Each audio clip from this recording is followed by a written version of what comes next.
Hi, I'm Tom Zimmerman from the EMDR podcast.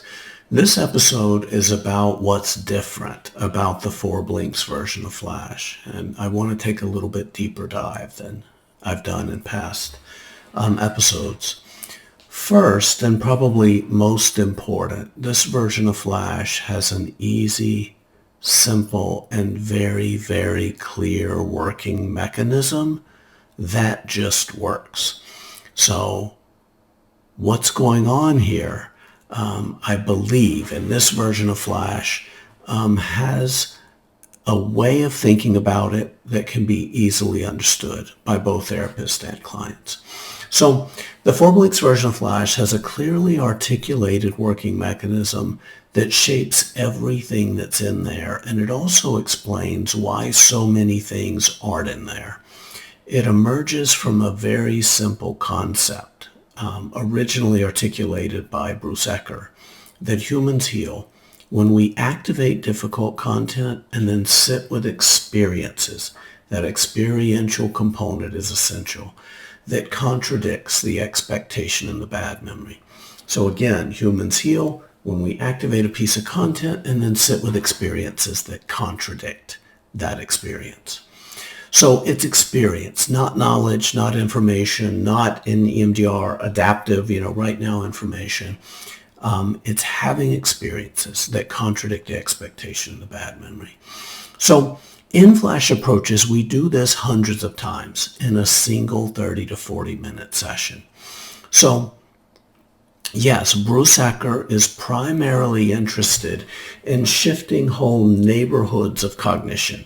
And in order to do that, the disconfirming information has to be precise. So yes, if you really do believe I'm stupid and you have lots of memories that support it, if you're going in Bruce Ecker's way, you need to have a very precise key to unlock that whole network of memory. But that's not what we're doing in Flash. In Flash, the disconfirmation can be very general. So in fact, Flash approaches can inform other memory reconsolidation approaches in that if you want to resolve a single memory really fast, you need a large number of disconfirming experiences in a short amount of time. It may not be the quality of the disconfirming experience. It may not be the depth of the disconfirming experience. It may simply be the sheer quantity of disconfirming experiences.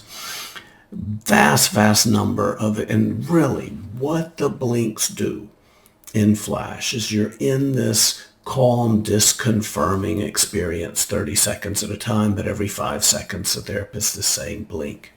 So what these blinks do is they split the 30-second exposure up into 6 individual 5-second exposures. And if you don't blink in Flash approaches, do you know what happens? Because I do. I've done this without the blinks. So the memory still resolves. It may just take a couple of hours because it's going to take longer to get to the hundreds of exposures that we're going to need to in the calm scene. So the blinks give us a large number of disconfirming experiences. And yes, the disconfirmation doesn't have to be precise.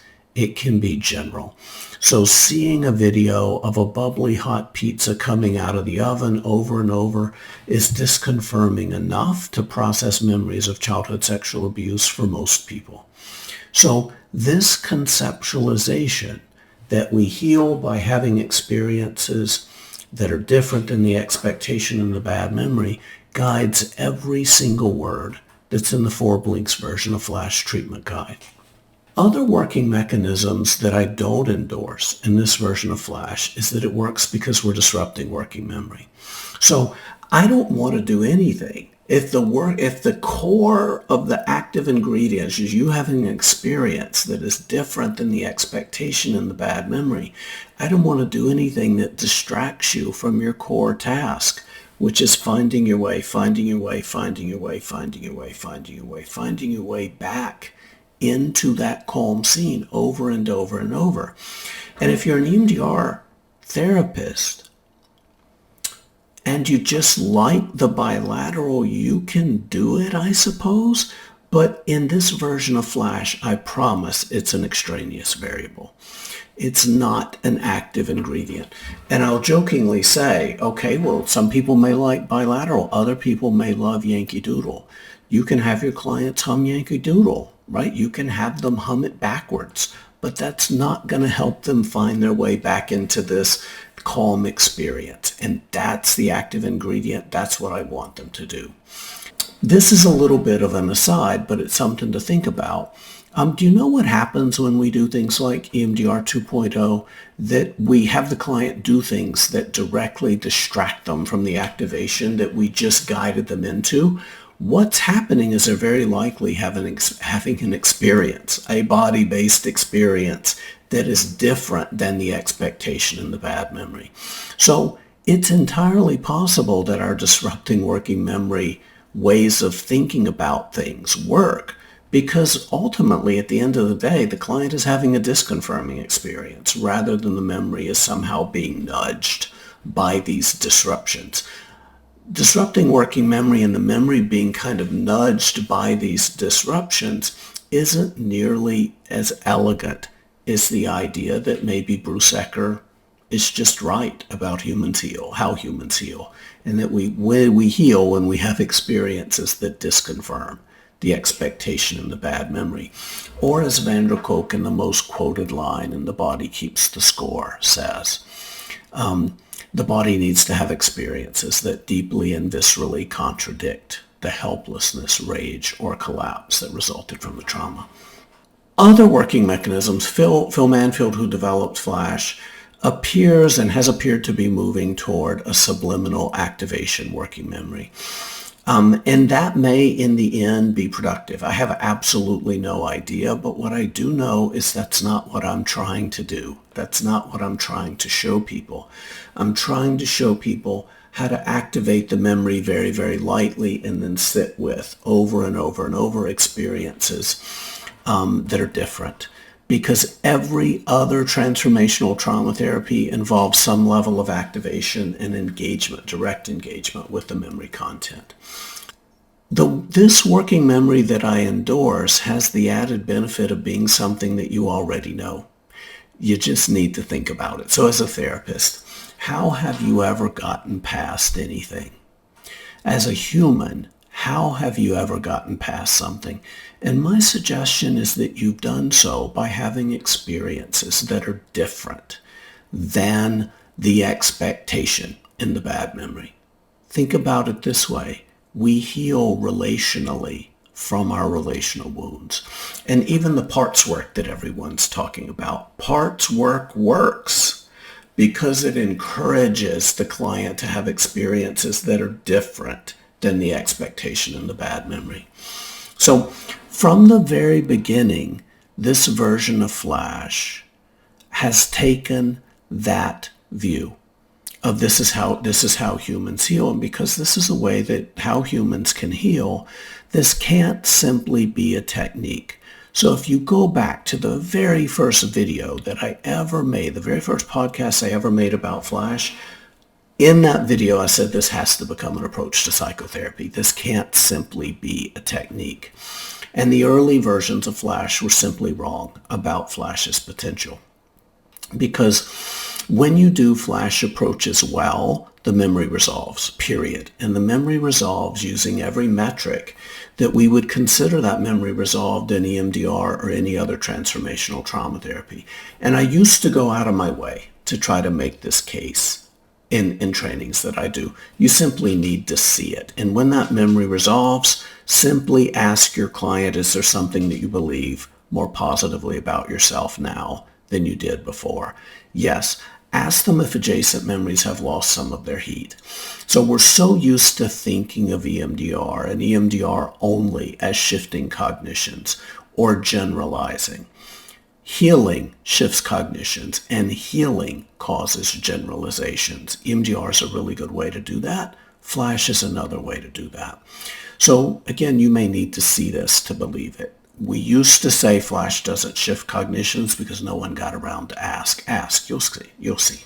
So if Flash resolves memories, then what that means is that this is a way that humans can heal. And if this is a way that humans can heal, then we need to help people figure out how to do that. So Flash can turn any resource into a transformational trauma therapy. You can narrate about something pleasant. You can dance. You can pet your dog under his chin. You can rock a baby or imagine rocking a baby. You can watch YouTube videos of golden retrievers jumping up and down in fields of hay. If this is a way that humans can heal, then it has to become a psychotherapy. So I have here David Archer's newest book, Racial Trauma Recovery. Oops, nope. This is David Archer's newest book, Black Mountain, which is a anti-oppressive fictional novels, fascinating science fiction, fascinating. Check it out. I think it's maybe only a month or so old. This is David Archer's newest book, Racial Trauma Recovery. For therapists, this is ideally, this book for therapists and for the field. It articulates an anti-oppressive Flash-based psychotherapy, and it's the first book-length conceptualization of Flash that's really thinking in really big, broad, cultural, change the world ways. So do check that out. David Archer, Racial Trauma Recovery. Other things that you may notice that are different in this version of Flash, I've already mentioned bilateral. There's no bilateral. If what we're doing is activating a difficult memory and sitting with an experience that's different than that, why do we need bilateral? We're not disrupting working memory, and why do we need slow bilateral, particularly? That's what we're doing in this version of Flash. If you're doing other things in other versions of Flash, you may be tapping into different working mechanisms. I'm not saying that this version is better. I'm saying this version is different. And it works because of very, very specific reasons and conceptualizations. If you're an EMDR therapist and I just took away your bilateral, you may be kind of like, oh my gosh, guess what? I'm about to take your SUDs too. Because SUDs is what we do when we're trying to activate. And in this version of Flash, we're going out of our way not to activate.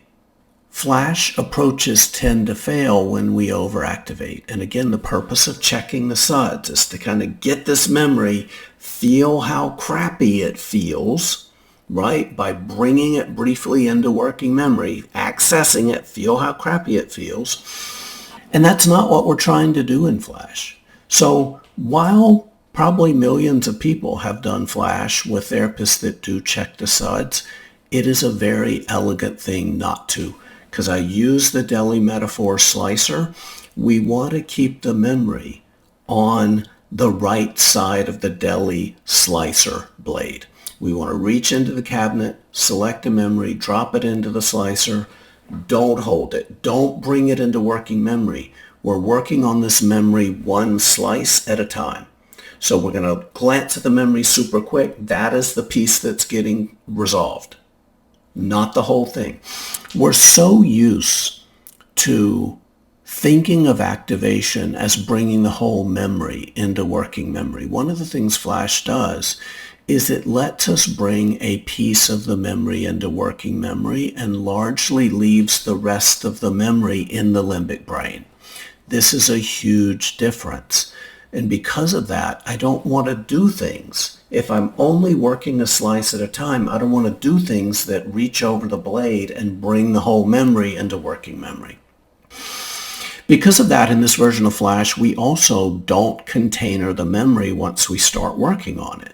Right? Again, we're only working a microslice at a time. And we're only bringing a micro piece of this memory into working memory at a time. So again, Flash will work. Just like if you check the SUDs, Flash will generally work for most of the time. If you check the SUDs, it will work if you ask the client to put the whole memory into the container. But if we're trying not to activate and we're trying to bring a piece of the memory into working memory at a time and largely leave the rest of the memory in the limbic brain and only get out what we need so that we're accessing the memory in such small pieces that we can't possibly choke on it. If that's what we're doing, then there's strategies that can help minimize activation. And that's one of them. So trying not to container the memory, because to container something, you have to touch it, and I don't want you to touch anything other than the microslice that just came out. That's what I want you to container and push it away. Lightly activating the memory allows us to container it quickly so that all of our attention can be available to the calm scene, calm process over and over and over. This version of Flash also is parts-centric. It's parts-friendly. There's parts language built into every step. Why? Because it's 2023. Get consent. Getting consent is a really good idea and will save you 1,000 difficulties. This version of Flash also has the body on the radar all times. We're not noticing the body, but if distress shows up in the body, the client's letting me know.